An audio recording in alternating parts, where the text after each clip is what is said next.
Je m'appelle Mouradian Channaza, je suis né en 1915, 13 juillet. Je m'appelle Liliane Mouradian et mon nom d'épouse c'est Aymar. Voilà. Et je suis la fille de Charles. Je suis Thierry Arpadian, j'ai 54 ans. J'ai cette triple culture martégale, bretonne et arménienne, qui est plutôt un enrichissement finalement. Je m'appelle Yves Tigrane Artignan. Je suis né le 16 septembre 1936 à Gardanne. Je m'appelle Hermine Torres par mariage. Mais mon nom de jeune fille, c'est Hermine Carnoukian. Je m'appelle Arthur Chakoyan, donc je suis le fils de Sorin Chakoyan, donc une famille de 7 personnes sur Martigues. Grégoire Minassian, je suis arrivé donc à l'Aveyra en 1975. Pascal Esguilian, natif de Croix-Sainte, il y a bien longtemps de ça. Mercès Acopian, je vis à Martigues depuis 23 ans et je suis restaurateur à Martigues. Liliane Kevorkian, épouse Rigaud. Je suis d'origine arménienne. Je me nomme Richard Aslanian, je suis né à Martigues, au Musésième. Ça s'appelle la caserne à l'époque. Ensuite, j'ai été expatrié sur la place Mirabeau à Lille.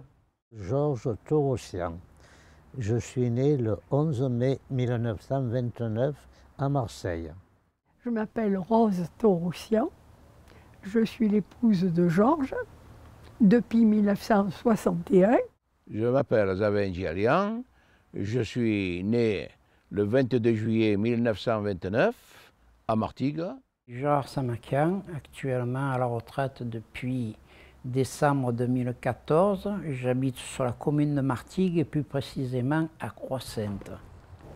Bonjour, je m'appelle Lilith Movsessian, née Raphaëlian. Je suis française d'origine arménienne. Je m'appelle Léon Marounian. Je suis né le 26 novembre 1928 à Croix-Sainte et je suis français d'origine arménienne.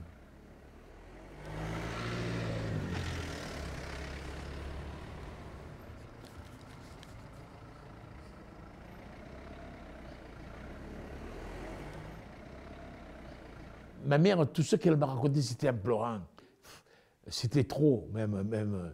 Elle me racontait, mais en pleurant.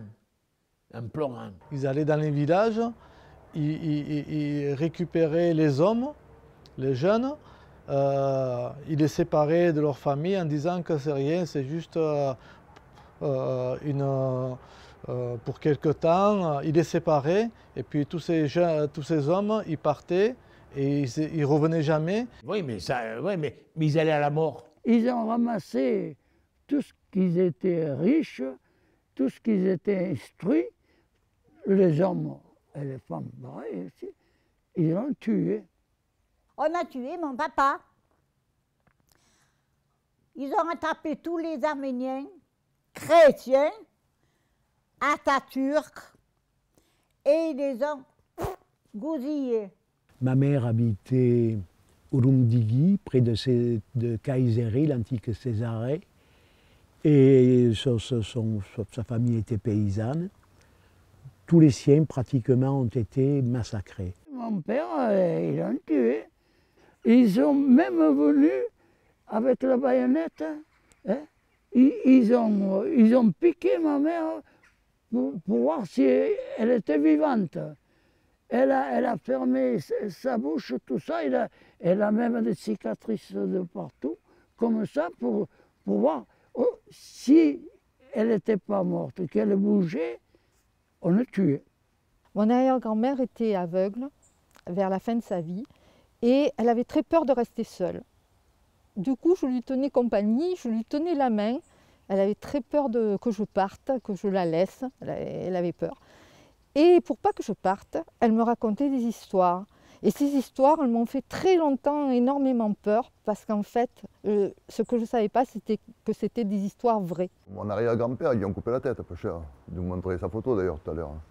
Mais je n'ai pas connu, ils n'en parlaient pas, c'est tabou à la maison. Et elle était chez elle et dans son jardin, on a jeté la tête et les vêtements ensanglantés de son mari. Le génocide, 1915, Mon grand-père maternel faisait partie de l'armée turque, démobilisé, et puis disparu. Plus de nouvelles du grand-père. Sa mère cherchait son mari, c'est-à-dire le grand-père. Ils l'ont trouvé au bord de la rivière, la tête tranchée. Il l'a porté à sa mère. Mais après, il mourait de faim parce qu'il n'y avait rien. Papa, il allait dans la montagne chercher des chardons et des escargots pour faire griller. Mais ma grand-mère est morte de faim et son frère de 6 ans est mort de faim. Mon père, comme il est allé en Amérique, il a voulu copier la maison vitrée partout. Moi, quand ils les ont foutus dehors, moi, la jalousie, enfin, de dire, moi, avec le lance-pierre, j'ai cassé les vitres. Je parlais, puis après, je partais en courant. Ma grand-mère avait vu le voisin turc qui habitait à côté. Il lui a dit, voilà, tu vas me garder mes petits. Moi, je vais partir parce qu'ils avaient rendez-vous le lendemain matin sur la place de la ville, tout réunis, tous les Arméniens, pour aller partir, marcher dans le désert, je ne sais pas où, là. Notre maison, le Turc, il a pris, et c'est eux qui l'ont gardé. Ils nous ont gardés. Et une chose, il y avait le petit cousin, c'est le cousin de ma mère. Et lui, le Turc, quand ma grand-mère est partie, il n'a pas voulu le garder. Et il l'a laissé dans la rue. Il dormait dans la cendre, les douches Haman, les Haman, là, vous savez, c'est l'eau chaude, tout ça, la vapeur. Et le soir, il sortait le scarabée, là, le charbon chaud, il mettait dehors, et lui, le pauvre, il dormait là. Et un matin, ils l'ont trouvé mort, et il est mort. Et ma mère, il est resté avec les Turcs. Mon grand-père était en Amérique, sa mère était morte d'un génocide. Donc ce sont peut-être des Turcs qui ont sauvé la vie de votre grand-mère. Là oui, là oui. Je commence par le côté de mon père. Côté de mon père, ils sont 9 enfants, nés dans les anciennes terres ancestrales d'Arménie. Je ne veux pas dire Turquie parce que c'est l'Arménie. C'est là où mon père, ils arrivent à échapper plus ou moins au génocide, mais ses 2 frères et son oncle sont pendus devant leur maison, devant les yeux de leur mère. Avec les chameaux, nous avons traversé une rivière. En traversant, il y avait des Arabes, enfin, tout ça qui nous tirait à coups de fusil pour nous prendre notre bien qu'on avait. Ils avaient de l'or, et cet or-là, ils cachaient, ils faisaient des boutons, de forme de boutons, ils cousaient sur les vêtements pour pas qu'on les trouve sur eux. Et c'est avec ça qu'ils ont pu continuer de vivre et partir s'échapper des massacres. En 1934, j'avais 6 ans, et ma tante habitait à Beaumont. Et un jour, mon oncle me dit, ce soir, il y a une réunion à Beaumont, des Arméniens. Et tu vas venir écouter un peu. J'avais été. Ce qui m'avait frappé, c'était un type un Marseillais de 20 ans, là, qui n'avait pas connu le génocide, lui. Et il s'était levé, il avait posé une question. Et cette question, je l'ai toujours dans les oreilles. Il y a 70 ans de ça. Hein. Alors il dit, je ne comprends pas que le génocide, c'est vrai que c'est comme moi, là. Ils étaient 50 000, 30 000, 40 000 qui marchaient. Ils avaient 3 gardiens à cheval, 3 Turcs, avec un fusil. Alors le type, il avait posé la question, comment ça se fait qu'il n'y en a pas un, ou 2 ou 3, qui ont pris les types, là, ils les tuaient et ils partaient. Et qu'est-ce qu'on a répondu à cette question? Alors, il y en a un qui a répondu, comme ils étaient croyants, ils croyaient que ce n'était pas possible qu'on tue des gens. Ils ne pensaient pas qu'il y avait la mort. Elle a vécu à Corfou. Et après, je ne sais pas, c'était l'orphelinat. Elle disait qu'ils n'avaient pas assez de moyens, que le soir, on leur donnait une tranche de pain, un bol de thé et 2 olives. Et ils marchaient pieds nus dans la journée, mais le soir, on les obligeait à se laver les pieds et ils couchaient sur des draps à Corfou. C'est tout ce qu'elle m'a dit. On est arrivé à Beyrouth pour prendre le bateau. Et le bateau, il s'appelait Providence. C'était un bateau, mais un grand bateau, je veux dire. Mais on a vu le mauvais temps. Tout le monde, il avait mal au cœur. Et j'avais pas 10 ans. Vous étiez nombreux sur le bateau? Il y avait beaucoup oui, il n'y avait que des Arméniens. Mon grand-père s'était échappé en Grèce parce qu'on arrêtait tous les hommes. Alors lui s'était échappé en Grèce et ma maman et ma grand-mère, on a pris le bateau. Mon grand-père avait 6 filles. Il y en a une, l'aînée, est venue à Marseille. Ils avaient un magasin de fourrure. La deuxième, elle est partie en Amérique. La troisième, c'était ma maman. La quatrième, elle est en Amérique. La cinquième, à Paris. Et la sixième, à Marseille. Ouais. Ça, c'était ma grand-mère paternelle. Ouais. Là, tiens, ben, on la montrera, c'était la famille Artignan, ça, je pense. Celle-là, je ne sais pas. Il y a beau en avoir marqué Avedikian à Gop, mais bon, je pense qu'il y a mon grand-père, mais le reste... Mon père et ma mère m'ont vraiment élevée comme une Française et on n'avait pas tellement de culture arménienne dans la famille, on était plutôt provençaux. Voilà. Sauf qu'il y avait chez vous ce récit familial voilà. Qui a un peu hanté vos nuits, d'après ce que vous dites, ah, oui, et qui était comme un secret alors dans la famille. Alors un secret, parce que c'est très dur c'était tellement dur ces récits, parce qu'elle m'a raconté des choses horribles, que c'était trop. C'était trop chargé en émotions pour que d'abord je puisse en parler avec mes parents. Pour moi, c'était très difficile. Et mes parents ne m'en parlaient jamais. Ils avaient trop souffert pour en parler. Donc c'était là, à mon avis, c'était l'abondance malgré la misère. C'était le pays d'accueil. Il ne manquait pas à manger, on était protégés, on n'avait pas on dormait la nuit. On ne fermait pas les portes à l'époque. Ça, c'est la caserne, le muséième, là. Oui. Et ça, c'est la maison qu'ils vont raser, là, tu vois encore les... Oui, pour voilà. l'extension du musée. Voilà, ça, c'est ce mur, il existe encore, et tu vois, il n'y a pas de goudron, il n'y avait rien à l'époque, là. Ah, voilà l'arrière-grand-père. Il dirait Zapata, là, voilà, exactement. Révolutionnaire.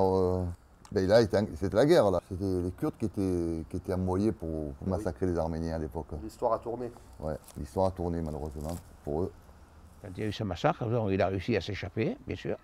Et tous ses frères et sœurs, ils étaient plusieurs, ils étaient nombreux. Et il ne sait pas où ils sont passés. Il y en a peut-être qui sont passés en Amérique, d'autres... Bon, lui, il s'est retrouvé en France. Mon grand-père était un propriétaire terrien. Il avait beaucoup de biens qu'il a laissés, puisqu'il est revenu sans rien. Ils sont revenus sans rien avec ma grand-mère et il a été obligé de tout refaire en partant de zéro. Et en France, ils l'ont expédié à Alès, pour travailler dans les mines de charbon. Ça, il me l'a toujours raconté. Pour travailler dans les mines de charbon. Vous voyez, un restaurateur assez aisé quand même, travailler dans les mines de charbon. Il a travaillé 8 jours, il est parti en courant. C'est plusieurs étapes, c'est Adana, c'est jusqu'à Alep, en Syrie. Et puis ensuite, les événements s'étant calmés, entre guillemets, ils ont pu rejoindre Constantinople pendant quelques années où ils ont pu développer un commerce.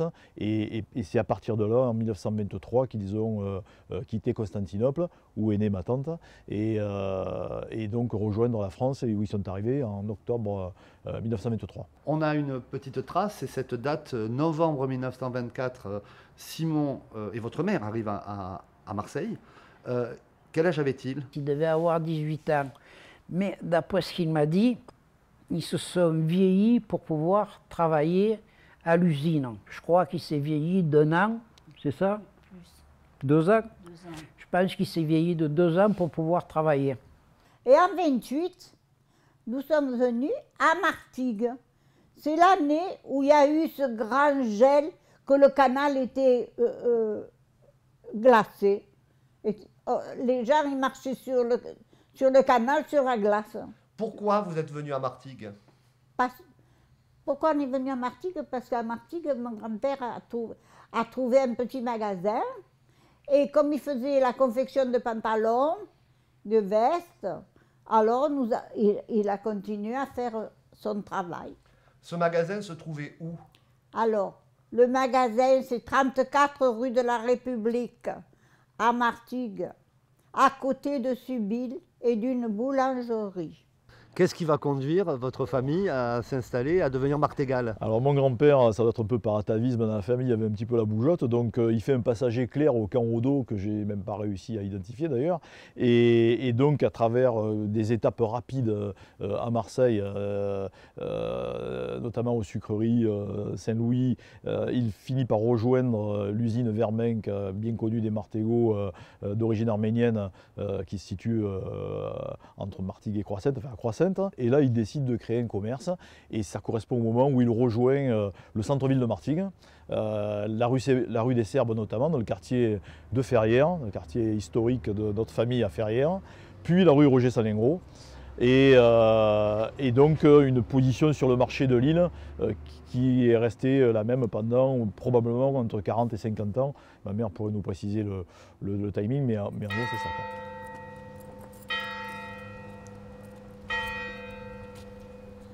Voilà la rue de la Fraternité et voilà le numéro 4 où j'ai vécu 25 ans.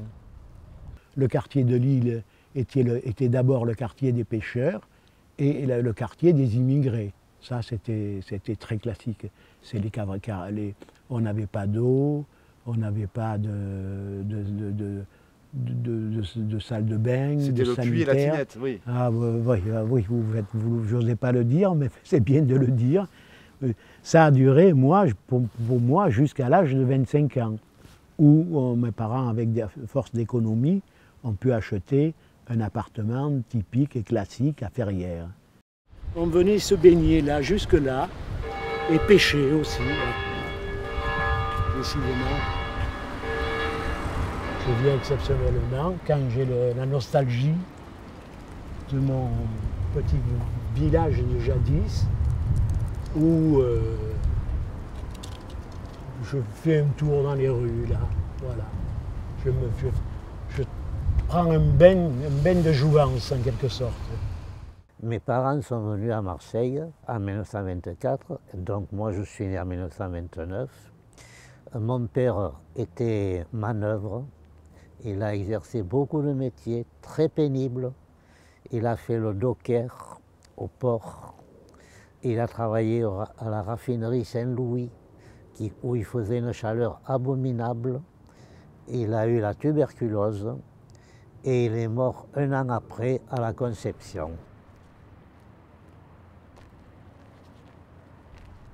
C'est l'usine Vermenc qui, sachant qu'il y avait des réfugiés arméniens, les a fait venir à Martigues. Et de Martigues, ils ont commencé à travailler et après, ils ont obtenu un logement de Vermenc qui avait fait des logements pour ses ouvriers. Ça signifie qu'il y avait des Arméniens bien implantés dans le quartier où nous nous trouvons. Oui, oui, tout à fait. Et où vous êtes restés? Oui. Le grand-père vous parlait de son travail à l'usine? Non. Le seul truc, c'est qu'après être arrivé en France, 6 mois après, il a perdu son bras sous une presse de Vermenc. Ici, là, donc, dans les ateliers? Ici. À Vermenc, c'était très dur. Je sais qu'il était docker. Comment il disait à l'époque? À l'époque, il disait camballeur. Il ne disait pas docker, il disait camballeur. C'est-à-dire que lorsque les navires accostaient, ils apportaient des sacs de soja ou de copra, je ne me souviens plus. Et ils étaient obligés, de sortir ça à dos d'êtres humains. C'était des sacs de 50 kilos qui sortaient pendant 8 heures. Ils sortaient des cales du navire, des sacs de 50 kilos. Et ce, pendant je ne sais pas combien d'années, il a fait ça. C'était les plus mauvaises places qu'ils avaient. Hein. Vous savez, avant, venaient les bateaux de cacahuètes, le copra. Alors, ils surchauffaient ça à 500 degrés de chaleur. Est-ce qu'il vous parlait de cette souffrance au travail, enfin de la difficulté de la tâche? Et la tâche, c'était que, bon, il fallait qu'il surveille ces machines qui pressaient le copra ou les cacahuètes, hein, parce qu'il faisait de l'huile avec. Il fabriquait de l'huile. Hein, c'était l'huile riz, l'usate Ivermecq à l'époque. Bon, et il faisait une chaleur. D'abord, en plein hiver, il n'y avait plus de vitres, plus rien hein, dans les bâtiments. Il cassait tout pour avoir de l'air. On avait besoin, coûte que coûte, de main-d'œuvre. D'où l'arrivée massive d'étrangers en France pendant 10 ans, 15 ans. Souvent, ils venaient avec leur épouse et mettaient au monde des petits Français. Alors ça, c'était un phénomène, Yves, c'est un phénomène qui n'est pas purement franco-arménien, puisque non, pas du tout. On a vu la communauté italienne, puis les Espagnols. Tout à fait. Et dans ce mouvement s'inscrivent les Arméniens tout à fait. Pour une cause qui est différente. C'est pas vous savez, les immigrations d'étrangers ont des raisons très personnelles. L'Italie, l'Espagne, c'est d'abord pour manger à sa faim, c'est pour trouver du travail et fuir le fascisme. Tandis que les Arméniens, leur cohabitation avec les Turcs et les Kurdes d'ailleurs, qui ont été les principaux massacreurs des Arméniens, il était impossible de retourner au pays. C'était impossible. Alors mon père, lui, il a été orphelin, pêcheur, et il a été mis dans un orphelinat à Chypre. D'ailleurs, j'y suis allé visiter l'orphelinat, ça s'appelle Skol Melkonian, qui était une domination anglaise à l'époque. Donc toutes ses études, lui, il les a fait en anglais. Et à 16 ans, 17 ans, donc sa majorité, ils l'ont fait partir. Et il avait une tante sur Marseille, lui. Donc il a donné cette adresse, on l'a mis dans le bateau, il est arrivé à Marseille. Là, il s'est infiltré avec les Américains, puisqu'il faisait interprète au trafic à 40, après-guerre, en 47, 46. Quand tous les bateaux américains arrivaient à 40, au Mas de Pointe, il y avait un grand camp américain, il y avait un grand camp américain aussi à Marignane, il y avait un grand camp aussi sur Miramas, et de là, ça repartait à Belleroy. Donc, ils dispatchaient tout le matos, venait du trafic.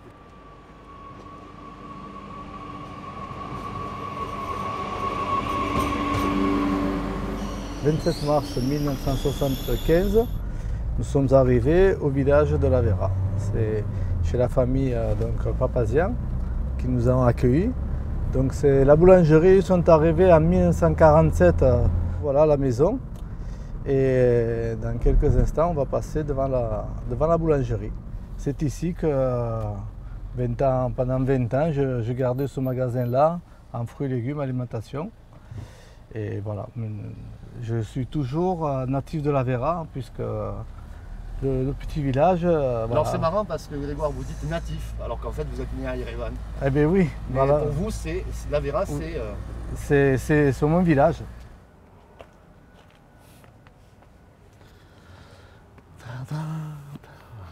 Quand nous sommes arrivés à La Vera, quelques semaines après, on avait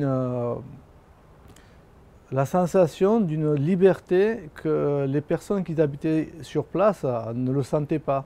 Nous, cette sensation de liberté, on l'a eue de suite. Et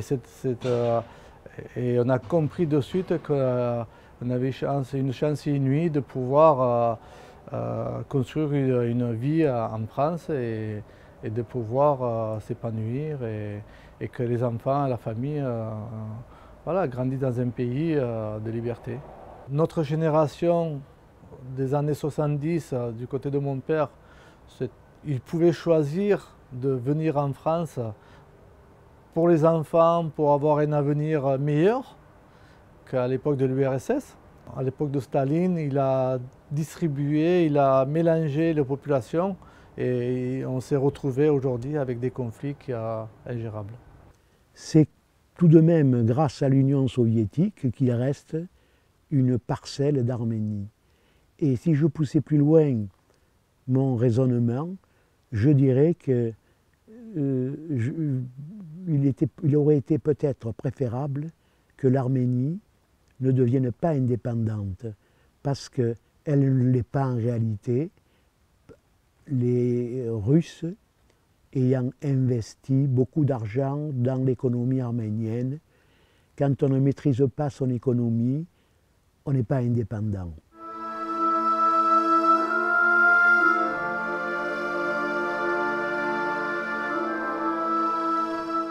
Il y a eu l'exil des Arméniens consécutif à ce drame de 1915.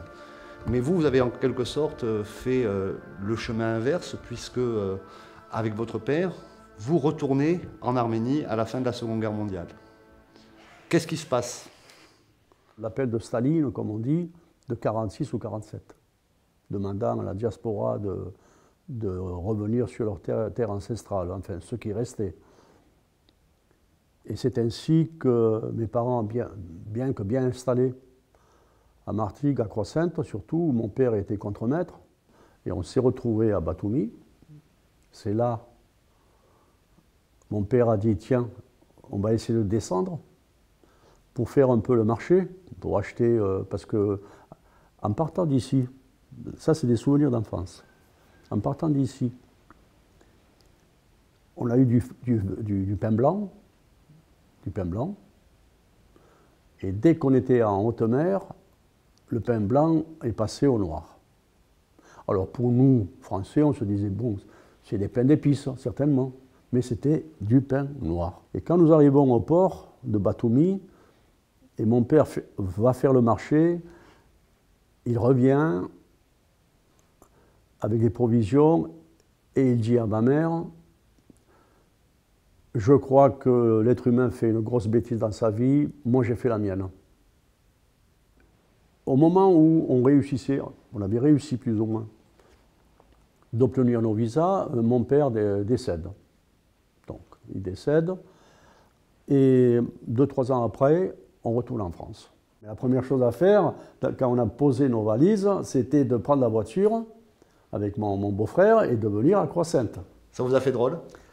C'est drôle parce que bon, tous mes souvenirs sont revenus. Bon, Vermin, ce n'était plus Vermin que j'avais connu, on parle de 66-67. Hein. Mais il y avait tous les voisins. Et tous les voisins, bien sûr, ont reconnu ma mère. Ma mère, on l'appelait Madame Armenac, parce que c'était le prénom de mon père. Donc on l'appelait Armenac. Et là, bien sûr, ça a été la fête entre cette minorité, si vous voulez. Il y avait les Grecs, les Italiens, les Espagnols, parce que c'était une famille, Croix-Sainte. C'était une famille. C'est ici, celle-là. Cette maison de toi? Mais c'est là que je suis né, moi. Donc c'était les maisons Vermenc. Vermenc. La cité Vermenc. La cité Vermenc. Oh, tu sais que j'ai caché...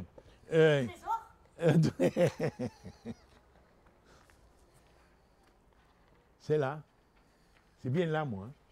Et il y avait beaucoup d'Arméniennes par ici? Oui, là, il y avait 1,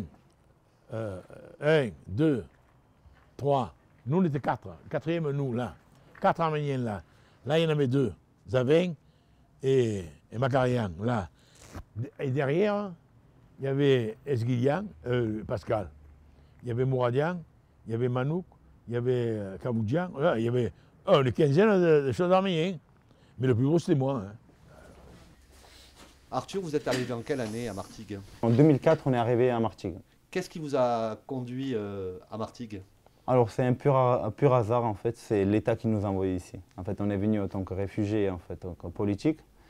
Et puis il nous a envoyés en fait à Martigues. Donc au début, on était un peu déçus parce qu'on était loin de notre famille qui est à Paris. Mais au final, donc je pense que toute ma famille est ravie. Et puis bon, on restera et on est Martégo maintenant. Moi, personnellement, je suis Martégo. Et finalement, vous vous retrouvez avec ceux qui étaient partis, eux, directement en Occident, alors que vous étiez dans la partie caucasienne. Ouais, votre famille, bien sûr. C'est un paradoxe, on peut dire ça. Ouais, c'est un paradoxe, en fait. On peut tourner autour du pot, on va arriver toujours au même point, comme on dit.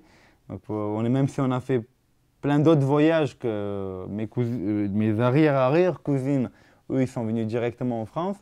Mais au final, en fait, on se retrouvait ici. Pourquoi? Peut-être parce que la France, c'est un pays, en fait, où il y a un rapport entre les Arméniens et les Français qui est bon, quand même assez vieux, donc ce rapport, donc il est toujours là. Et puis la France, elle a également soutenu beaucoup les Arméniens dans toutes différentes actions, ainsi que dans le génocide. Elle est d'accord toujours sur ce point. Donc c'est elle qui dit que ouais, il faut le reconnaître. Oui, donc on est arrivé ici en fait, donc peut-être on devrait y arriver il y a longtemps, mais on est arrivé finalement en 2003. Le voyage a été plus long. Il était un peu plus long, on a fait un détour, on va dire. On a fait un voyage un peu de l'autre côté, donc voilà, il fallait faire un détour. C'est vrai que je me sens différente des autres. Je me sens comme quelqu'un qui a une énorme responsabilité sur ses épaules par rapport à mon arménité, justement. D'oublier, on n'oubliera jamais. D'avoir la haine, on pourra avoir la haine, mais de vivre avec la haine, ce n'est pas possible. Donc il faut avancer et voilà, je considère, c'est pas pour rien qu'on est de partout, la diaspora dans le monde entier. Voilà, on nous a chassés de nos terres, de notre pays, maintenant on est de partout.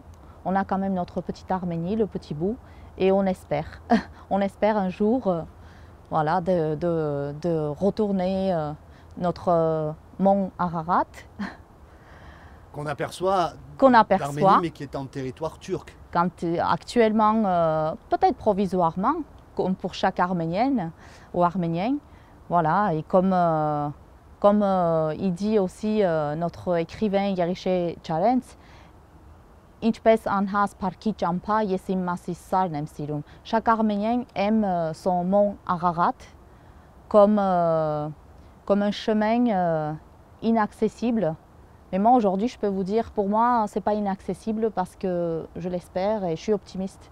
On arrivera un jour. Je crois qu'effectivement on a peut-être un petit peu plus de relations, plus de liens, nous les Arméniens qui sont là depuis peu ou depuis moins longtemps que ceux qui sont nés ici, admettons. Mais l'arménité reste la même chez les Arméniens, quel que soit l'histoire traversée et puis quel que soit le parcours. C'est quoi ça? Ben, tu sais, je vois trouble. Que tu as fait là? Tout à l'heure, je voyais bien. Ça, c'est moi avec un chien policier. C'était où? À Couronne. Vous vous sentez quand même une Arménienne un peu? J'ai toujours dit à mon grand-père, parce que c'est eux qui m'ont élevée. Maman, elle était toujours à 4 h du matin, elle partait faire les marchés loin. Alors, elle ne pouvait pas m'élever, c'est pas vrai. Et c'est mon grand-père et ma grand-mère qui m'ont élevée. Alors, je leur ai toujours demandé à ceux qui me mettent dans une association arménienne. Mais tu es petite, tu ne veux pas aller à Marseille, toi, toute seule, c'est pas vrai, c'est pas vrai. Et ça fait que voilà, je fréquentais que des Français. Vous regrettez? Oui. Je regrette parce que nous avons une bonne, comment je peux dire,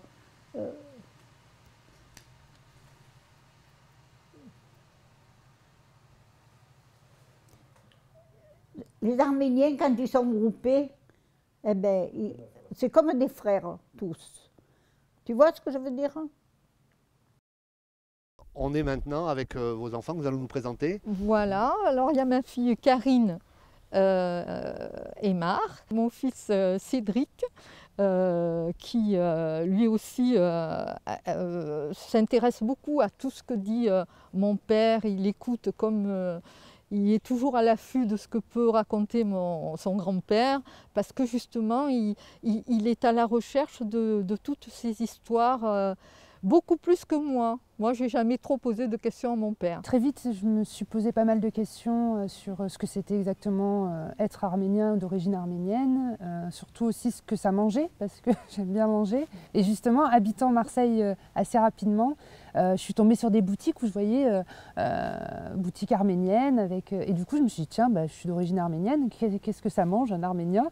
Je suis rentrée et j'ai commencé à goûter des choses, à essayer de voir. Et puis c'est vrai que j'avais envie un peu de savoir ce qui s'était passé, d'où ma mère venait, ses parents, voilà, papy. Et c'est vrai que maman parle assez facilement, du coup j'en ai beaucoup appris. Et c'était très intéressant, très touchant, très poignant de savoir ce qu'avaient traversé mes ancêtres. Et j'ai été très touchée. La particularité, c'est qu'on est vraiment le fruit d'un mélange entre côté arménien et côté espagnol et italien du côté de notre père. Donc on a une identité, je dirais, très hétéroclite. Et c'est d'autant mieux parce qu'on essaie d'appréhender toutes ces facettes de notre identité. Qu'est-ce que vous sentez porter en vous d'arménité? Si ce n'est pas une question trop vague, est-ce qu'il y a quelque chose, il y a une arménité en vous? Oui, il y a une arménité en moi. Et il y a de se dire qu'on a réussi à arriver jusque-là. Qu'avec tout ce qui s'est passé, on est là. Voilà. Il y a eu un massacre, il y a eu un... Eh ben, voilà, il y en a qui s'en sont sortis. Et ce devoir de mémoire, il est important aussi. Alors oui, ça m'intéresse. Après, je suis française, mais ça me touche. C'est quelque chose qui me touche. Et effectivement, assez jeune, j'ai eu le bonheur de tomber aussi dans mon métier sur Robert Guédiguian et de commencer à faire des films avec lui. Et j'ai appris l'Arménie aussi avec lui. C'est un pur hasard que vous ayez travaillé Au début, c'est un pur hasard. C'est un pur hasard. Et vous étiez une arménité était masquée chez vous? J'étais très jeune et c'est vrai que oui, j'étais masquée. Votre nom de famille. Voilà. Voilà. Et vous en avez parlé On en a parlé, et puis même, voilà, au contact de Robert Guédiguian, l'Arménie était présente. Elle était présente dans les repas, à la cantine du tournage, elle était présente un peu partout, et j'ai plongé dedans, en fait. Et j'ai trouvé ça très intéressant, et j'ai commencé à rencontrer des gens qui étaient arméniens de Marseille, fiers de l'être aussi. Et c'était très intéressant, voilà, et j'étais très contente par rapport aussi à papy, à mon papy. Là, donc le dernier film de Robert Guédiguian, ben voilà, il y a mon grand-père où j'ai pu le faire figurer dedans, et ça m'a beaucoup touchée, et j'étais vraiment ravie. Et voilà, du coup, on n'a pas le choix en fait. Ça revient. Voilà, l'Arménie est là, elle est présente, et elle nous suit quelque part, quoi. En 1932, il avait demandé à être français, ça lui avait été refusé. Puis quand il y a eu la déclaration de la guerre, on l'appelait, et mon frère était né, et moi. Et il est parti sous les drapeaux, il a été en Alsace, enfin tout ça, il a fait la guerre. Et quand il est revenu, il a demandé à voir ses papiers. Mais le mulet avait été blessé, il n'avait plus de papiers. Quelle bataille pour avoir ses papiers de français. Et on lui a rien demandé pour l'incorporer? Ah non, absolument pas. Et quand on allait demander pour réclamer ses papiers, il fallait mettre 100 francs à l'employé. Eh oui, il fallait mettre un billet. Il me disait, c'est le prix de ma journée de travail. Pour avoir, il manquait toujours une pièce. Quand je retournais de la guerre, donc 7 ans après, je retournais, j'ai reçu une lettre à Martigues, chez moi, qui se présente à la mairie. Ils m'ont donné une carte d'étranger. Mais j'ai dit, comme j'ai des cicatrices de partout, j'ai tué des gens qui méritaient peut-être pas, et tu me donnes une carte d'étranger? Comment ils disaient qu'ils étaient traités, les Arméniens? De mangeurs de lait caillé, pour le yaourt. On les traitait de mangeurs de lait caillé. Les Italiens, je ne me souviens plus comment on les traitait, mais enfin, c'était tout le temps, il en parlait. Je me souviens très bien, quand j'allais à l'école communale, on me traitait souvent de sale arménien. Ça, je ne peux pas l'oublier, mais avec le temps, ça s'est estompé, et maintenant, je n'y pense plus, parce que la France nous a tendu les bras, nous a hébergés, nous a permis de nous faire un petit chez-soi qui soit en harmonie avec ce que tout être vivant désire. En harmonie. Harmonie, Arménie, c'est pas mal. Voilà, c'est pas pareil. Vu qu'on était arménien, donc il fallait qu'on soit respectueux de la France, qu'on soit respectueux du professeur, qu'on soit respectueux du notaire, du curé, du maire. Donc il fallait même se cacher à cette époque-là? Alors, ma grand-mère évoquait assez peu, comme l'a dit ma mère, évoquait assez peu les événements d'Arménie et le génocide arménien.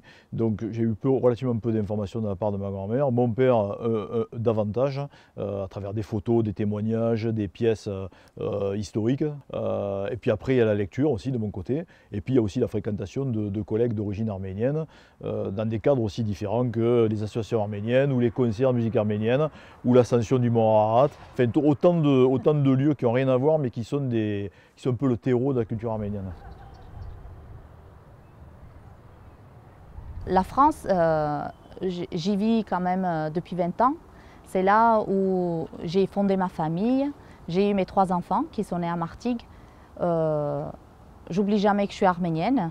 J'ai appris le français à Martigues, à la maison de la formation. Et je me considère comme une arménienne intégrée, une française d'origine arménienne. Évidemment, j'oublie jamais mes racines et j'essaye de transmettre notre culture à mes enfants.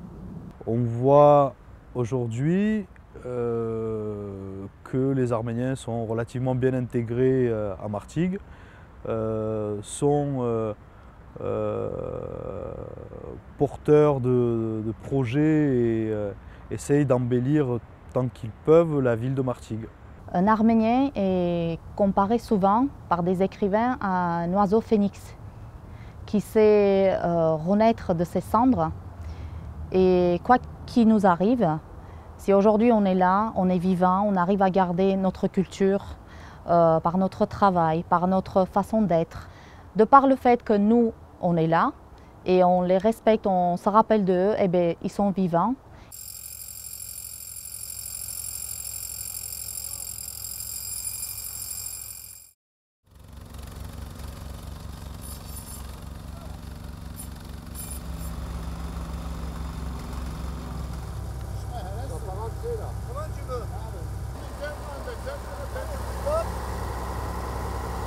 Voilà, stop. Attends, laisse comme ça. Cette stèle, c'est le souvenir de tous nos déboires, de tous nos ancêtres. Nous, heureusement, on vit tout à fait librement, etc. Mais je remercie énormément la ville et M. Gabi Charoux, député maire de la ville, de nous avoir donné la possibilité de faire cette stèle. Parce que, comment expliquer? C'est très profond. Je ne veux pas rentrer maintenant dans le côté dramatique, mais cette stèle, il faut que ça soit aussi une stèle de bonheur. Parce que un enfant qui naîtra, les parents prendront leur enfant pour venir voir cette stèle. Les jeunes gens qui vont se marier d'origine arménienne, il faut qu'ils viennent sur cette stèle. Ça sera une stèle de bonheur. Prends des photos. Le site est magnifique. Et pour terminer, je dirais, cette stèle, c'est notre petite église apostolique arménienne de Martigues, à ciel ouvert. Oui.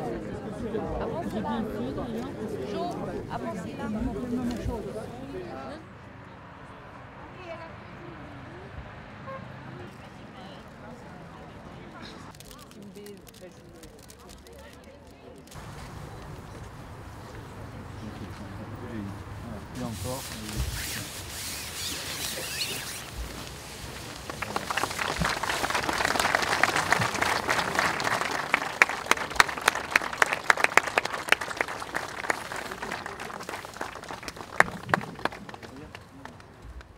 Ça a été fait pour le baptême de ma grand-mère, la mère de papa. Elle s'appelait Rose, comme moi. Et c'est un... On ne va pas dire que c'est une relique, mais c'est une pièce importante pour votre mémoire? Oui, parce que c'était des chrétiens. Il y a la date. Elle vous a été donnée quand? Par mon père, quand j'avais peut-être 2 ans, pour mon baptême. Après mon baptême, j'étais baptisée très jeune. Mais c'est un souvenir de famille.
C'est un sujet qui était presque tabou.